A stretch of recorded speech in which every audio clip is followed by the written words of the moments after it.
Imagine a movie so clever, so perfectly executed, that even after 50 years, people are still debating its hidden secrets. The Sting, 1973, wasn't just a film, it was a masterclass in trickery that won 7 Academy Awards, including Best Picture. But here's the twist. Behind all that success, the movie hides bizarre secrets, risky production choices, and shocking truths about stars like Paul Newman and Robert Redford. Some of these facts will blow your mind, and others will make you wonder how this film even got made. Before we dive in, tell me in the comments, who do you think played the better con artist, Newman or Redford? 1. A con movie that fooled everyone. When The Sting hit theaters in 1973, audiences were blown away by its clever story of cons and scams. What most didn't realize was that the film itself was designed to trick the audience, just like the con men on screen. The screenplay was carefully structured to hide the ending twist until the very last second, making viewers feel like they were part of the con. Even critics admitted they didn't see it coming. This unique narrative choice is one reason the movie became a massive hit and ended up winning 7 Academy Awards, including Best Picture. It wasn't just a film, it was a con pulled on Hollywood itself. 2. Paul Newman nearly didn't take the role. It's hard to imagine The Sting without Paul Newman as Henry Gorndorf, but the truth is he almost turned down the role. At the time, Newman was looking for something darker and more serious, and he didn't think a film about con men would be worth his time. But when he read the script and realized how brilliantly it played with deception, he signed on. This decision changed everything, because his chemistry with Robert Redford became the heart of the movie. Without Newman's charm and sharp wit, The Sting would not have worked the same way. Fans still say it's one of his greatest performances of all time. 3. Robert Redford didn't understand the plot. Believe it or not, Robert Redford admitted that when he first read the script of The Sting, he didn't understand the complicated twists and turns of the con. The movie story was so layered that even one of its lead actors struggled to keep up. Redford once joked that he only truly understood what was happening after the film was finished. Ironically, this confusion worked in his favor because his character, Johnny Hooker, is supposed to be learning the ropes of the con world as the movie goes on. His genuine reactions added to the realism, making Hooker's journey even more believable and entertaining for the audience. 4. A budget gamble that paid off.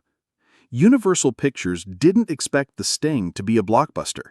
The studio gave it a $5.5 million budget, which was modest even for the early 1970s. But to everyone's surprise, the movie earned over $156 million worldwide, becoming one of the highest-grossing films of the decade. The studio executives couldn't believe their gamble had turned into such a massive win. What made it more impressive was that the film had almost no action sequences or flashy effects. It relied entirely on smart storytelling, sharp dialogue, and the charisma of Newman and Redford. This proved that audiences were hungry for smart, stylish entertainment, and The Sting delivered it in spades. 5. The Ragtime score was a risky choice. One of the most iconic parts of The Sting is its ragtime soundtrack, especially The Entertainer by Scott Joplin. But here's the twist. Ragtime music was already decades out of style in 1973, and it didn't even match the film's 1930s setting. Director George Roy Hill insisted on using it anyway, believing it would give the movie a unique, playful energy. Studio executives worried it would confuse audiences, but instead, it became a cultural sensation. The Entertainer shot to the top of the charts and reintroduced ragtime to a whole new generation. Without that bold choice, The Sting might not have been nearly as memorable or as fun. 6. 7 Oscars, but no acting awards. The Sting swept the Academy Awards, winning 7 Oscars, including Best Picture, Best Director, and Best Original Screenplay. Yet strangely, none of the actors, Paul Newman, Robert Redford, or anyone else, won an award. Critics at the time were shocked, especially since Newman and Redford's chemistry was the film's biggest selling point. Some believe the Academy overlooked their performances because the movie was viewed more as a clever caper film rather than a serious drama.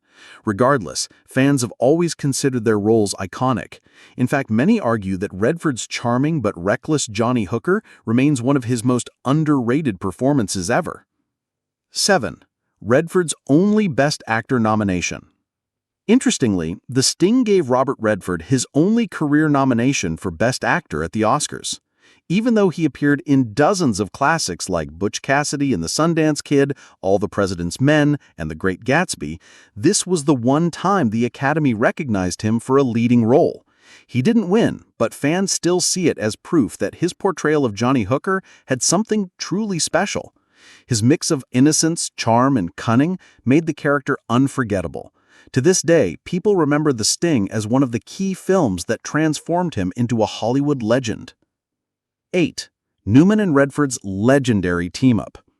Audiences loved the pairing of Paul Newman and Robert Redford so much that The Sting became a cultural event. The two had already worked together on Butch Cassidy and the Sundance Kid, 1969, which was a smash hit. Their reunion in The Sting felt like lightning striking twice. What made it even more magical was their genuine friendship off-screen, which translated perfectly into their performances. They trusted each other, played off each other's energy, and made the con game believable. Hollywood tried to replicate this magic later with other films and actors, but none quite captured the same spark.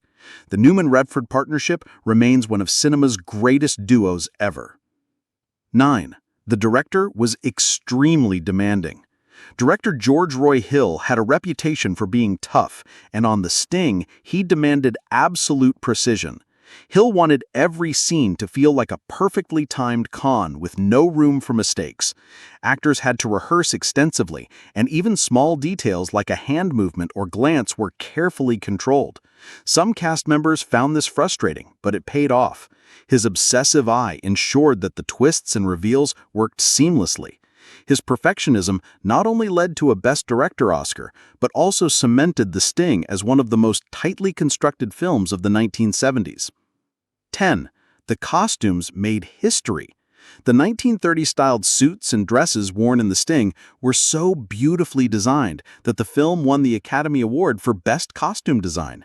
Costume designer Edith Head, already a legend in Hollywood, created looks that made the characters appear both stylish and authentic to the era. In fact, the slick suits worn by Paul Newman and Robert Redford reignited a fashion trend in the 1970s, with men across America suddenly wanting pinstripe suits and fedoras. The clothing didn't just dress the characters, it became part of the con, making the tricksters look convincing. It remains one of the film's most iconic visual elements. 11. Inspired by real-life conmen. While The Sting feels like pure Hollywood fantasy, much of it was inspired by real con artists from the early 20th century. Screenwriter David S. Ward researched authentic scams, including the infamous Big Store Con, where swindlers created a fake betting parlor to fool victims. He even interviewed retired grifters to capture the language and tricks they used. The result was a script so authentic that real conmen later admitted they were impressed by how accurately the film captured their world. This attention to detail gave the movie an edge of realism, making audiences believe they were witnessing a true story of deception. 12. A script nobody wanted. At first. When writer David S. Ward first pitched the script for The Sting, many studios rejected it.